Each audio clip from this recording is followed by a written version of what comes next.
Find the velocity of groundwater through the sand layer in feet per day.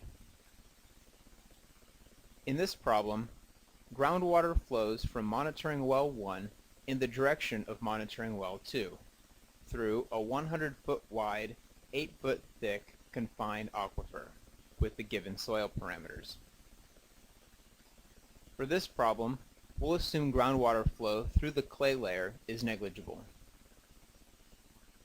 The velocity of flow equals the flow rate divided by the gross area.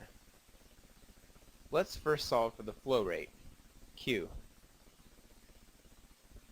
The flow rate equals the product of the hydraulic conductivity, K, the gradient, I, and the total area, A. The problem statement provides the hydraulic conductivity of the sand layer, but we'll still have to solve for the gradient and the total area. The gradient, I, equals the change in total head divided by the length over which that total head loss occurs, where the change in total head equals h sub t2 minus h sub t1. The values of total head and length are substituted into the equation, and the gradient equals negative 0.00194. As an aside, it's a good habit to preserve at least 3 significant figures at intermediate calculations, and sometimes 4 sig figs, especially if the first sig fig is 1.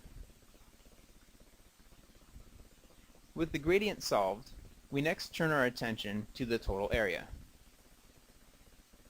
The total area equals the aquifer thickness, B, times the aquifer width, W. Plugging in 8 feet for B and 100 feet for W, the total area equals 800 square feet. We can now solve for the flow rate by plugging in the values of K, I, and A.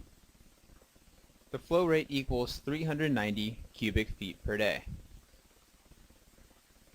Next, the gross area of the aquifer is computed by multiplying the aquifer thickness, the aquifer width, and the effective porosity of the sand layer. All 3 of these variables have been given. The gross area equals 216 square feet. Lastly, the flow rate of 390 cubic feet per day is divided by the gross area of 216 square feet, and the velocity equals 1.81 feet per day. Returning to our possible solutions, the answer is B.